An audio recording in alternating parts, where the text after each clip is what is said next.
Now we're approaching the end of summer. There are some prominent persons in our calendar for this week that I'm going to overlook, because you probably already know something about them. The leader of the Israelites, Joshua, is remembered on Tuesday, Pope Gregory the Great on Thursday, Miriam and Moses on Friday, and Mother Teresa on Saturday. But I choose to focus on 3 other persons this week. Monday, August 31st, is the anniversary of the death of John Bunyan, the Puritan preacher best known as the author of The Pilgrim's Progress. Bunyan was born in 1628 in Bedfordshire, England. Although the date of his birth is not recorded, the date of his baptism is November 30th. His father was a tinker, that is, a traveler who mended pots and pans, and young John learned the trade of tinkering as well. During his youth, he served 3 years in the Parliamentary Army during the English Civil War. After he married and began to have children, he also began to think about his manner of life. He was given to swearing, to playing games on the Lord's Day, and other frivolities that Puritans did not approve of. One Sunday, he heard a sermon about Sabbath breaking, which he took to heart. That afternoon, though, while he was playing a game called Tip Cat, he reported that he heard a voice asking, "Wilt thou leave thy sins and go to heaven, or have thy sins and go to hell?" Over the next few years, he struggled spiritually, finally finding his place in a community of nonconformist Christians. He started preaching in addition to his work as a tinker.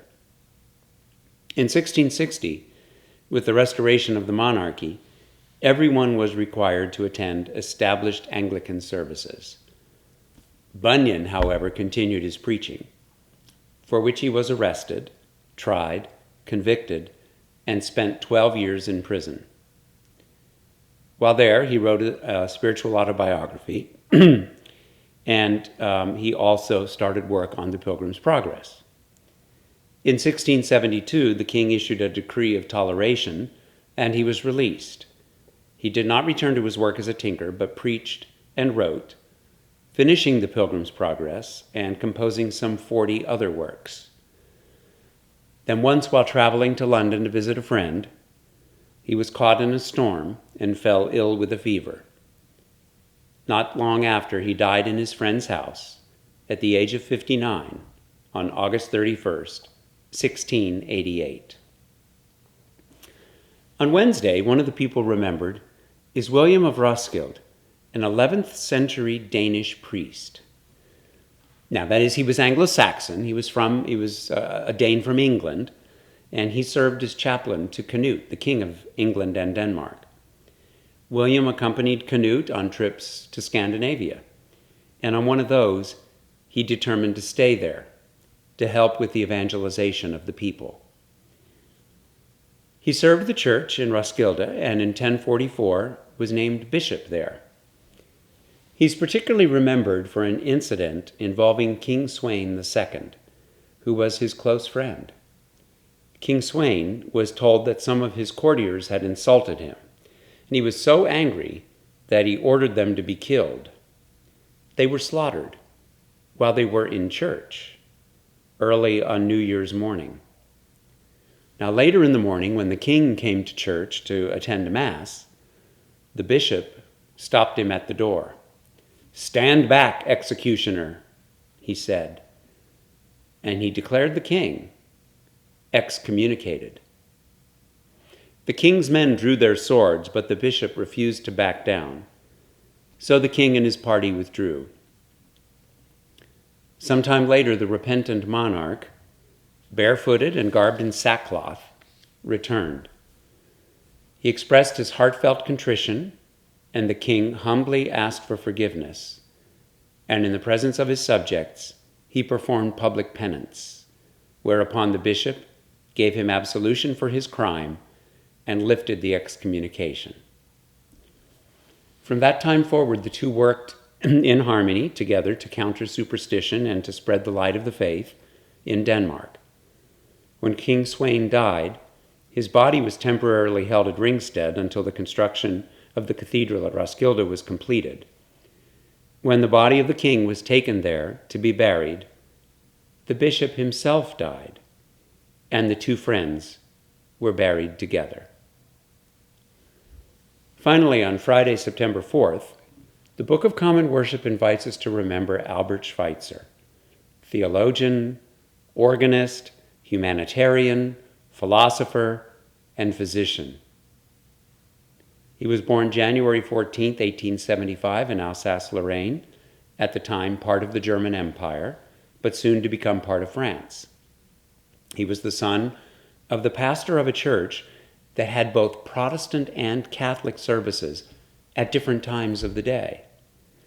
So growing up in a setting of such mutual acceptance convinced him that Christianity needs to be known for a unity of faith and purpose. He studied theology and music, and after receiving his doctorate for theology, he then turned to studying medicine. He wrote about the art of building organs, and he dedicated himself to the preservation and restoration of historic organs. He became well known for his scholarship on J.S. Bach, and his recordings of Bach's music are still available. Schweitzer wrote theology. He's best remembered for The Quest of the Historical Jesus, which he published in 1906. He also wrote a work on the mysticism of St. Paul, which I'm now interested in reading someday. In the meantime, he answered the call to service as a physician, and he and his wife, who was an anesthetist, went to Gabon, where they served into World War I. As a German citizen in a French colony, he was put under supervision and eventually returned to Alsace. There he gave organ recitals to raise money so that he could return to Gabon. He also worked on a philosophy of civilization, which resulted in his giving the Dale Memorial Lectures at Oxford in 1922. He returned to Gabon in 1924, began restoring the medical facility he had built, and adding to the staff. You know, talking about Albert Schweitzer is making me feel really inadequate. How about you?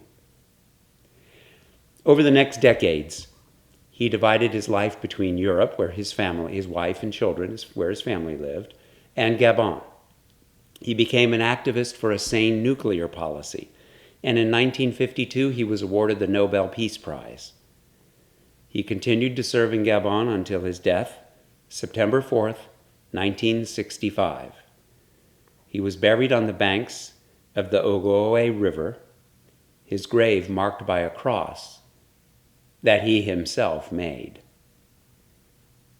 A prayer by Albert Schweitzer that is well known is his prayer for animals. Let us finish with that.